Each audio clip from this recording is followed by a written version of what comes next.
আমাদের কৃষ্ণনগরের মা জগদ্ধাত্রী মা বুড়িমা তার বিদায় বেলায় মানে আর কিছুক্ষণ পরে মায়ের বিদায় হয়ে যাবে, সেই মুহূর্তে মায়ের মন্দিরটা আর মাকে দেখতে কেমন লাগছে সেটারই কিছু ঝলক আজকে তোমাদের সাথে এই ভিডিওতে শেয়ার করছি।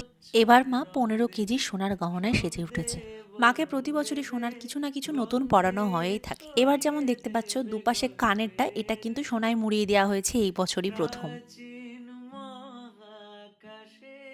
শুধু কিন্তু মা বুড়িমা না, মা বুড়িমার বাহন সিংহ কিন্তু সোনার সাজে সেজে ওঠে। আমাদের বুড়িমা জানো তো অনেক বেনারসি পায়, আর যেগুলো সব তো মাকে পরানো সম্ভব হয় না, কিছু রেখে দেওয়া হয়, আবার কিছু দেখো সিংহের লেজেও দেওয়া হয়, আবার কিছু বেনারসি মায়ের গায়েও পরানো হয়। দেখো দু কাঁধে দিয়ে পরানো আছে।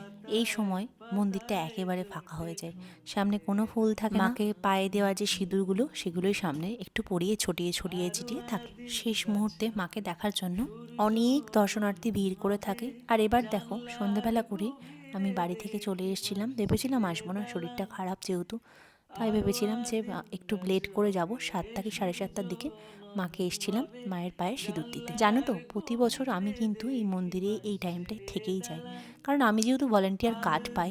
আর তার সাথে একটা বড় ব্যাপার কি জানো, ওই বুড়িমা মন্দিরের সামনে ওই পাড়াতেই আমার বাড়ি, তাই ভলেন্টিয়ারের কিছু নিয়ম তো আমাকেও মানতে হবে না। তো সেই জায়গায় থেকে আমি কিছু মেনটেন করার চেষ্টা করি। যারা থাকে মানে যারা পাড়ার মেয়েরা তারাই মেনটেন করার চেষ্টা করে, একে একে সবাইকে মন্দিরের ভেতরে প্রবেশ করানো, আবার একে একে বাইরে বার করে দেওয়া, বেশি ভিড় না হয়ে যাওয়া, এই জিনিসগুলো আমরা দেখতে থাকি। কিন্তু এবছর আমি আর পারিনি, ওই 15-20 মিনিট থেকেই আমি বাড়ি চলে এসেছিলাম। ব্যাস, আবারও একটা বছরের অপেক্ষা। আমি জানি আমার মতন প্রতিটা মানুষ মানে কৃষ্ণনগরের প্রতিটা মানুষ এই দিনটার জন্য অপেক্ষা করে বসে থাকে।